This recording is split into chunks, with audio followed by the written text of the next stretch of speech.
Hi guys, ನಮಸ್ತೆ. ಇದು ಬಂದು ಆಫ್ಟರ್ ದ ಲಾಂಗ್ ಟೈಮ್ ಒಂದು ವಿಡಿಯೋ ಆಗಿರುತ್ತೆ. ಇದು ಬಂದು ಬೇಬಿ ಗರ್ಲ್ ಸಿಂಪ್ಟಮ್ಸ್, ನನ್ನ ಬೇಬಿ ಗರ್ಲ್ ಪ್ರೆಗ್ನೆನ್ಸಿ ಸಿಂಪ್ಟಮ್ಸ್ ಆಗಿರುತ್ತೆ. ಇದು ಬಂದು after the long time video ಆಗಿರುತ್ತೆ. ಪ್ಲೀಸ್ ಸಪೋರ್ಟ್ ಮಾಡಿ, ಹಾಗೆ ಫಾಲೋ ಮಾಡಿ ಚಾನಲ್ನ ಅಂತ ಹೇಳೋಕ್ಕೆ ಇಷ್ಟಪಡ್ತೀನಿ. ಅದೇ ಥರ ನೋಡೋಕ್ಕೆ ಹೋದರೆ ನನ್ನ ಮಗನ ಪ್ರೆಗ್ನೆನ್ಸಿಗೂ ಇದರಲ್ಲೂ ಡಿಫ್ರೆನ್ಸ್ ಇದೆ. ಅದರಲ್ಲಿ ಸ್ಟಾರ್ಟಿಂಗ್ ಅಂತ ಎಂಡಿಂಗ್ ತನಕನೂ ವಾಮಿಟಿಂಗ್ ಸೆನ್ಸೇಷನ್ ಇದ್ದರೆ, ಇದರಲ್ಲಿ ಟಿಲ್ 4 ಮಂತ್ ತನಕನೂ ಸೇಮ್ ಅಂದರೆ ಸೇಮು. ಒಂದು ಸ್ಮೆಲ್ ಕಂಡ್ರೆ ಆಗ್ತಿರ್ಲಿಲ್ಲ, ಏನಿಲ್ಲ, ಸೇಮ್ ವಾಮಿಟಿಂಗ್ ನೋಡ್ಬಿಟ್ಟು ನಾವು ಬೇಬಿ ಬಾಯ್ ಇರಬೇಕು ಅಂದ್ಕೊಂಡಿದ್ವಿ. ಬಟ್ 4 ಮಂತ್ ತನಕನೇ ಅಷ್ಟೇ ವಾಮಿಂಟ್ ಆಗಿದ್ದು. ವಾಮಿಂಟಿಂಗ್ 4 ಮಂತ್ ತನಕ ಆಯಿತು. ನಾರ್ಮಲ್ ಅದೇ ಸ್ಟಾಪ್ ಆಯಿತು. ಅವ್ರು ಟ್ಯಾಬ್ಲೆಟ್ ಕೊಟ್ಟಿದ್ರು. ನನ್ನ ಮಗನಲ್ಲಿ ಟ್ಯಾಬ್ಲೆಟ್ಗೂ ನನಗೆ ಕಮ್ಮಿ ಆಗಲೇ ಇಲ್ಲ.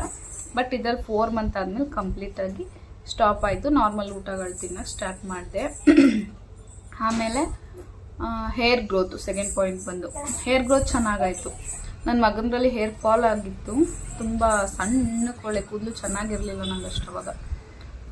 ಅದು ಸೆಕೆಂಡ್ ಬೇಬಿದಲ್ಲಿ ಬೇಬಿ ಗರ್ಲಲ್ಲಿ ಹೇರ್ ಗ್ರೋತ್ ಆಯಿತು. ಪ್ಲಸ್ 3ನೇ ಪಾಯಿಂಟ್ ಬಂದು ಸ್ಕಿನ್ ಟೋನು ಚೆನ್ನಾಗಿತ್ತು. ನನ್ನ ಮಗನಲ್ಲಿ ಫುಲ್ ಫೇಸ್ ಎಲ್ಲ ಬ್ಲ್ಯಾಕ್ ಕಟ್ಟೆಲ್ಲ ಫುಲ್ ಬ್ಲ್ಯಾಕ್ ಆಗಿಬಿಟ್ಟಿದೆ. ಬಟ್ ನನ್ನ ಮಗಳದ್ರಲ್ಲಿ ಸ್ಕಿನ್ ಎಲ್ಲ ಚೆನ್ನಾಗಿತ್ತು.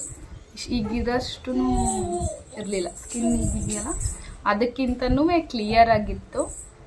ಫುಲ್ ಫೇಸೇ ವಾಶೇ ಮಾಡಿಲ್ಲ ಅಂದ್ರೂ ಫೇಸ್ ಫುಲ್ ಕ್ಲಿಯರ್ ಆಗಿ ಚೆನ್ನಾಗಿ ಗ್ಲೋ ಇತ್ತು ನನಗೆ ಸ್ಕಿನ್ ಎಲ್ಲ. ನೆಕ್ಸ್ಟ್ ಒಂದು ಪಾಯಿಂಟ್ ಬಂದುಬಿಟ್ಟು ಹೊಟ್ಟೆ ಪೊಸಿಷನ್. ನನ್ನ ಬಾಡಿಲಿ ಹೊಟ್ಟೆ ಪೊಸಿಷನ್ ಬಂದು ನನ್ನ ಮಗನದು ಕೆಳಗಡೆ ಹೊಟ್ಟೆ ಫುಲ್ಲು, ಕೆಳೊಟ್ಟೆ ಅಂತಾರಲ್ಲ ಹಾಗೆ ಬೇಬಿ ಬಾಯಲ್ಲಿ. ನನ್ನ ಮಗಳದ್ರಲ್ಲಿ ಮೇಲ್ಗಡೆ ಹೊಟ್ಟೆ. ನನ್ನ ಬಾಡಿಲೇನೆ ಮೇಲ್ಗಡೆ ಮುಟ್ಟಿದ್ರೆ ಮೇಲ್ಗಡೆ ಸಿಗ್ತಿದ್ಲು ಇವಳು, ಹೊಟ್ಟೆ ಫುಲ್ ದಪ್ಪ ಇದ್ದಿದ್ದು. ಮಗಂದ್ರಲ್ಲಿ ಕೆಳಗಡೆ ಹೊಟ್ಟೆ ಇದ್ದಿದ್ದು ನನ್ನ ಬಾಡಿಲಿನೇ. ಪ್ಲಸ್ ಒಕ್ಳು ಅಂತ ಬಂದರೆ ನನ್ನ ಮಗನರಲ್ಲಿ ಶಾರ್ಪ್ ಆಗಿತ್ತು, ಆಚೆಗೆ ಬಂದಂಗೆ ಚೂಪಾಗಿ ಶಾರ್ಪಾಗಿ ಈ ಥರ ಇತ್ತು. ನನ್ನ ಮಗಳದ್ರಲ್ಲಿ ಇರಲಿಲ್ಲ, ನಾರ್ಮಲ್ ಹೊಟ್ಟೆ ಈಗ ಏನಿದೆ ಅದೇ ಥರ ಇತ್ತು, ಒಳಗಡೆನೇ ಇತ್ತು, ಆಚೆಗೆ ಬರಲಿಲ್ಲ. ಆಮೇಲೆ ನೆಕ್ಸ್ಟ್ ಪಾಯಿಂಟ್ ಬಂದ್ಬಿಟ್ಟು ಅದೇ ಗೆರೆ ಹೇಳಿದ್ನಲ್ಲ, ಫುಲ್ ಸ್ಟ್ರೈಟ್ ಲೈನು. ನನ್ನ ಮಗನರಲ್ಲಿ ಫುಲ್ ಸ್ಟ್ರೈಟ್ ಇದ್ದರೆ, ನನ್ನ ಮಗಳದಲ್ಲಿ ಒಕ್ಳಿಂದ ಕೆಳಗಡೆಗಿತ್ತು, ಬರೀ ಮೇಲ್ಗಡೆ ಲೈನ್ ಹೊಟ್ಟೆ ಒಕ್ಳಿಂದ ಮೇಲ್ಗಡೆಗೆ ಇರಲೇ ಇಲ್ಲ ನನ್ನದ್ರಲ್ಲಿ. ಅಪ್ಪುದ್ರಲ್ಲಿ ಬೇಬಿ ಬಾಯಲ್ಲಿ ಫುಲ್ ಲೈನ್ ಇತ್ತು. ಫುಲ್ ಒಂದು ಲೈನ್ ಹಿಂಗಿದ್ರೆ, ನನ್ನ ಮಗಳದಲ್ಲಿ ಹಾಫ್ ಕೆಳಗಡೆ ಡೌನಿಗೆ ಮಾತ್ರ, ಒಕ್ಳಿಂದ ಕೆಳಗಡೆಗೆ ಸೇಮ್ ಬ್ಲ್ಯಾಕ್ ಕಾಜಲಲ್ಲಿ ಬರ್ದಂಗೆ ಸಿಂಪ್ಟಮ್ಸ್ ಇದ್ದಿದ್ದು. ಆಮೇಲೆ ಇವಳದ್ರಲ್ಲಿ ವರ್ಕ್ ಎಲ್ಲನೂ ಮಾಡಿದೆ, ಏನು ತೊಂದರೆ ಏನು ಅನ್ನಿಸ್ಲಿಲ್ಲ, ಚೆನ್ನಾಗೇ ಇದ್ದೆ, ಓಡಾಡ್ಕೊಂಡಿದ್ದೆ, ಕೆಲಸಗಳು ಮಾಡ್ತಿದ್ದೆ. ಆಮೇಲೆ ಕಾಲು ಉತ್ಕೊಳ್ಳೋದು ಆ ಥರ ಏನೂ ಅನಿಸ್ಲೇ ಇಲ್ಲ. ಬಟ್ ಇವಳದ್ರಲ್ಲಿ ಜಾಸ್ತಿ ನನಗೆ ಸ್ವೀಟ್ ತಿನ್ಬೇಕು, ಹೆವಿ ಸ್ವೀಟ್ ತಿನ್ಬೇಕಂತ ಸ್ಟಾರ್ಟಿಂಗಿಂದನೇ ಹೆವಿ ಸ್ವೀಟು, ಟಿಲ್ ಲಾಸ್ಟ್ ತನಕನೂ ಹೆವಿ ಸ್ವೀಟೇ. ಇವಳದ್ರಲ್ಲಿ ಫಸ್ಟು ತಿನ್ಬೇಕು ಅನಿಸಿದ್ದೆ, ಪ್ರೆಗ್ನೆನ್ಸಿ ಕನ್ಫರ್ಮೇಷನ್ಗೂ ಮೊದಲೇ ಶಾವಿಗೆ ಪಾಯಸ ತಿನ್ಬೇಕಂತ ತುಂಬ ಅನ್ನಿಸ್ತಿತ್ತು. ತುಂಬಾ ಯಾಕೋ ಗೊತ್ತಿಲ್ಲ, ತುಂಬ. ಆಮೇಲೆ ಅದೇನು ಪಚ್ಚಬಾಳೆ ಹಣ್ಣು ತಿನ್ನಬೇಕು ಅನಿಸ್ತಿತ್ತು. ತಿಂದೆ, ಎರಡನ್ನೂ ಮಾಡ್ಕೊಂಡೆ, ಒಬ್ಬಳೇ ತಿಂದೆ. ಆಮೇಲೆ ಯಾಕೋ ಡೌಟ್ ಹೊಡಿತು, ತಾಡಿ ಚೆಕ್ ಮಾಡೋಣ ಅಂದ್ಬಿಟ್ಟು ಚೆಕ್ ಮಾಡಿದಾಗ ಪಾಸಿಟಿವ್ ಬಂದಿತ್ತು. ಟಿಲ್ ಲಾಸ್ಟ್ ತನಕನೂ ಸ್ವೀಟ್ಸೇ, ಹೆವಿ ಸ್ವೀಟ್ಸ್ ಮಾಡಿಸ್ಕೊಂಡೆ ತಿಂದಿದ್ದೀನಿ ನಾನು ಅಷ್ಟೇ. ಆಮೇಲೆ ಹೊಟ್ಟೆ ನಮ್ಮ ಅಪ್ಪುದ್ರಲ್ಲಿ ಜಾಸ್ತಿ ದಪ್ಪ ಇತ್ತು, ಕೆಳೊಟ್ಟೆ ಆದರೂ ನನಗೆ ಹೊಟ್ಟೆ ಒಂಥರ ದಪ್ಪಗಿತ್ತು. ಇವ್ರದ್ರಲ್ಲಿ ಇಷ್ಟು ಪ್ರಾಣಿ ಹೊಟ್ಟೆ. ನನಗೆ ನೋಡಿದ್ರೆ ಏನಾದರೂ ಸೀರೆ ಒಳಗೆ ಹಿಂಗೆ ಹೊಟ್ಟೆಗೆ ಹಿಂಗೆ ಸೆರ್ಗಲ್ಲಿ ಹಿಂಗೆ ಮುಚ್ಕೊಳ್ತಾರೆ, ಹೊಟ್ಟೆ ಒಳಗೆ ಏನೋ ವಸ್ತು ಹಿಂಗೆ ಮುಚ್ಕೊಳ್ಳಲ್ವ, ಆ ಥರ ಏನೋ ವಸ್ತು ಹಿಂಗೆ ಮುಚ್ಕೊಂಡವ್ರೆ ಅನ್ಬೇಕು, ಅಷ್ಟು ಚಿಕ್ಕ ಹೊಟ್ಟೆ ನನಗೆ. ಬಟ್ ನಮ್ಮ ಮಚ್ಚುದ್ರಲ್ಲಿ ಅವನು 3 kg ಇದ್ದ ಹುಟ್ಟಿದಾಗ, ಇವಳು 2.7 ಇದ್ಲು. ಇಬ್ಬರು ಸಿಸೇರಿಯನ್ನೇ. ಬಟ್ ವೆಯ್ಟ್ ಅದೇ 300 ಗ್ರಾಮ್ ಸಮಥಿಂಗ್, ಇಬ್ಬರು ಡಿಫ್ರೆನ್ಸ್ ಇದ್ರು. ಬಟ್ ಇವಳು ಹುಟ್ಟಿದಾಗ ಪುಟ್ಟು ಇಷ್ಟು, ಯಾಕಂದರೆ ನಂಗೆ ಹೊಟ್ಟೆ ದಪ್ಪನೇ ಇರಲಿಲ್ಲ ಇವಳದ್ರಲ್ಲಿ. ತುಂಬ ಕೆಲವ್ರು ಹೇಳ್ತಾರೆ ಗಂಡು ಮಗು ಇದ್ದರೆ ಹೊಟ್ಟೆ ತುಂಬ ಚಿಕ್ಕದು ಹೊಟ್ಟೆ ಬರುತ್ತೆ, ಇಷ್ಟಿರುತ್ತೆ, ಹಾಸ್ಕೊಂಡಂಗಿದ್ರೆ ಹೆಣ್ಣು ಮಗು ಅಂತ. ನನ್ನಲ್ಲಿ ಡಿಫ್ರೆನ್ಸ್ ಇದೆ. ನನಗೆ ನನ್ನ ಮಗನಲ್ಲಿ ಫುಲ್ ದಪ್ಪ ಹೊಟ್ಟೆ ಇತ್ತು, ಫುಲ್ಲು ಕಷ್ಟಪಡುವೆ ಹಿಂಗಂತ ಓಡಾಡುವೆ. ನನ್ನ ಮಗಳದ್ರಲ್ಲಿ ನಂಗೆ ಅಷ್ಟೇನು ಕಷ್ಟ ಆಗಲಿಲ್ಲ. ಲಾಸ್ಟ್ ಮಂತಲ್ಲಿ ಮಾಮೂಲಿ ಕಷ್ಟ ಆಗಿದ್ದು ಅಷ್ಟೇ ಬಿಟ್ಟರೆ ಸ್ಟಾರ್ಟಿಂಗ್ ನನ್ನ ಮಗಂದು ಸ್ವಲ್ಪ ಕಷ್ಟ ಆಯ್ತು. ನಂಗೆ 7 ಮಂತಿಂದನೇ ನಾನು ಅವ್ನಲ್ಲಿ ಫುಲ್ ವಾಮಿಟಿಂಗ್ ಇದ್ದು ನೀರೇ ಕುಡ್ದಿಲ್ಲ ಅಂದರೂ ಪಾಪು ಗ್ರೋತಿಂಗ್ ಚೆನ್ನಾಗಿದ್ದ ನನ್ನ ಮಗ. ಇವಳ್ರೆ ನಾನು ಚೆನ್ನಾಗಿ ತಿಂದ್ರೂ ಇವಳೇ 300 ಗ್ರಾಮ್ ಕಮ್ಮಿ ಇದ್ಲು. ಬಟ್ ಕಂಪೇರ್ ಟು ಇಬ್ರಿಗೂ ಡಿಫ್ರೆನ್ಸ್ ಅಂತೂ ಇದೆ. ಅದೇ ಕೈ ಕಾಲು ಏನು ಊದ್ಕೊಳ್ಳೋದು ಆ ಥರ ಏನೂ ಇಲ್ಲ. ಅದೇ ಒಂದರಲ್ಲೂ ಸೀಮಂತದ್ದು ನಿಂತಿದ್ದಷ್ಟೇ, ಅದರಿಂದ ಊದಿತ್ತು. ಇವಳದ್ರಲ್ಲಿ ಆ ಥರ ಏನು ವರ್ಕ್ ಮಾಡ್ತಾ ಇದ್ದೆ ದಿನವೆಲ್ಲ. ನಂದು ರಿಟೇಲ್ ಫೀಲ್ಡಲ್ಲಿ ನಾನು ವರ್ಕ್ ಮಾಡಿನೂ ದಿನವೆಲ್ಲ ನಿಂತಿದ್ರು ಕಾಲು ಉತ್ಕೊಳ್ಳೋದು ಆ ಥರ ಏನೂ ಇಲ್ಲ. ನಾನು ಕಂಫರ್ಟಬಲ್ ಆಗಿ ಇದ್ದೆ. ಅಲ್ಲೂ ಎಲ್ಲ ವರ್ಕ್ನೂ ಮಾಡ್ತಾ ಇದ್ದೆ. ಜಾಸ್ತಿ ವೆಯ್ಟ್ ಅದೇ ಹೆಲ್ಪ್ ಮಾಡೋರು ಅಲ್ಲಿ ಬ್ರದರ್ಸ್ಗಳು, ಸುಮ್ಮನೆ ಹೇಳ್ಬಾರ್ದು, ಅಲ್ಲಿ ವರ್ಕಲ್ಲಿ ಹೆಲ್ಪ್ ಮಾಡಿಕೊಡ್ತಿದ್ರು. ಬಿಟ್ರೆ ಕೂತ್ಕೊಂಡು ಜೋಡಿಸೋದು, ಬಗ್ಗಿ ಜೋಡಿಸೋದು ಎಲ್ಲ ವರ್ಕೆಲ್ಲ ಮಾಡಿದ್ದೀನಿ. ನೋ ಇಶ್ಯೂ, ಏನೂ ಇಲ್ಲ, ಆ ಥರ ತೊಂದರೆ ಏನೂ ಇಲ್ಲ. ಇನ್ನು ಹಾರ್ಟ್ ರೇಟ್ ಬಂದು ಇವಳದು ಎಲ್ಲ ಸ್ಕ್ಯಾನಿಂಗಲ್ಲೂ 142, 143, 148, 147 ಈ ಥರನೇ ಬಂದಿರೋದು. ಬಟ್ ಅದೇ ಮಂತ್ಲಿ ಚೆಕಪ್ನಲ್ಲಿ ಬಾಡಿ ಮೇಲೇ ನಮಗೆ ಜೆಲ್ಲ ಹಚ್ಬಿಟ್ಟು ಮೇಡಮ್ಮು ಹೊಟ್ಟೆ ಮೇಲೆ ಮಿಷಿನ್ ಇಡ್ತಾರೆ ಗೊತ್ತಾ, ಮಂತ್ಲಿ ಚೆಕಪ್ಪಲ್ಲಿ ನಮಗೆ ಮಾಡ್ತಾಯಿದ್ರು. ಕೆಲವು ಕಡೆ ಮಾಡ್ತಾರೆ ಮಂತ್ಲಿ ನಮಗೂ ಮಾಡ್ತಾಯಿದ್ರು. ಈ ಸ್ಕ್ಯಾನಿಂಗ್ ಅಲ್ಲದೆ ಹಾರ್ಟ್ ರೇಟ್ ಬೇಬಿದು ಮಂತ್ಲಿ ಓದಾಗ ಚೆಕ್ ಮಾಡ್ತಿದ್ರು. ಬೇಬಿ ಮೂಮೆಂಟ್ಸ್ ನೋಡ್ಕೊಳ್ಳಿ ಅದೆಲ್ಲನೂ ಚೆಕ್ ಮಾಡ್ತಿದ್ರು. ಅದರಿಂದ ಇವಳದ್ರಲ್ಲಿ ಅವಾಗ ಮಾತ್ರ 140, 157, 158, 159, 155, 156 ಈ ಥರನೇ ಬರ್ತಿದ್ದಿದ್ದು. ನಂಗೆ ಅವಾಗ ಸ್ವಲ್ಪ ಕನ್ಫರ್ಮೇಷನ್ ಇತ್ತು, ಅಂದರೆ ಬೇಬಿ ಗರ್ಲೇ ನನಗೆ ಅಂತ. ಯಾವಾಗ ಅಂದರೆ ಹೊಟ್ಟೆ ಕೆಳಗಿಂದ ಲೈನ್ ಇತ್ತು, ನನಗೆ ವಾಮಿಟಿಂಗ್ ಕಡಿಮೆ ಆಗಿತ್ತು. ನನಗೆ ಆ ಬೇಬಿಗೂ ಈ ಬೇಬಿಗೂ ಡಿಫ್ರೆನ್ಸ್ ಇತ್ತು. ಅದರಿಂದ ನಾನು ಕನ್ಫರ್ಮಲ್ಲಿದ್ದೆ ಇದು ಗರ್ಲ್ ಬೇಬಿನೇ ಅಂತ ನನಗೆ ಗೊತ್ತಿತ್ತು. ಓನಾಗಿ ನನಗೆ ಗೊತ್ತಿತ್ತು. ನಮ್ಮಮ್ಮಂಗೆ ಹೇಳಿದ್ದೆ, ಅಮ್ಮ ಇದು ಹೆಣ್ಮಗುನೇ ಆಗೋದು, ಗಮನಿಸಬೇಕಾದ್ರೆ ಇದ್ರಲ್ಲಿ ನೋಡಿಲ್ಲ ಏನು. ನನಗೆ ಲಾಸ್ಟ್ನಲ್ಲಿ ಸ್ನಾನ ಮಾಡ್ಸೋಕ್ಕೆಲ್ಲ ಹೆಲ್ಪ್ ಮಾಡ್ತಿದ್ರಲ್ಲ ಸೆಕೆಂಡ್ ಬೇಬಿಲುವೆ, ಅವಾಗ ತೋರಿಸ್ಬಿಟ್ಟು ಹೇಳ್ತಿದ್ದೆ. ಈಗ ಅಪ್ಪುದ್ರಲ್ಲಿ ನಂಗೆ ಹಿಂಗೆರೆ ಇತ್ತು, ಹಚ್ಚುದ್ರಲ್ಲಿ ಈ ಬೇಬಿಲಿ ನನಗೆ ಹೊಕ್ಕಳಿಂದ ಗೆರೆ ಇದೆ, ನೋಡೋಣ ಇದು ಬೇಬಿ ಗರ್ಲ್ ಅನಿಸುತ್ತೆ ಅಮ್ಮ ಅಂತ ನಾನು ಹೇಳಿದ್ದೆ. ಓಕೆ ಅಂದ್ಬಿಟ್ಟು ನಮ್ಮಮ್ಮ ಹೆಣ್ಮಗುನೇ ಆಗಲಿ ಕಣಮ್ಮ, ಬೇಡ್ಕೋ ಕಬ್ಬಾಳಮ್ಮನ ನೀನು ಜಾಸ್ತಿ ನಂಬ್ತೀಯಲ್ಲ, ಬೇಡ್ಕಂಡೆ. ಹಂಗೆ ಇವತ್ತೊಂದು ದಿವಸ ನನ್ನ ಮಗಳು ಅವ್ರ ರೂಪದಲ್ಲಿದ್ದಾರೆ ಅಂತ ನಾನಂತೂ ತುಂಬಾ ನಂಬಿದ್ದೀನಿ.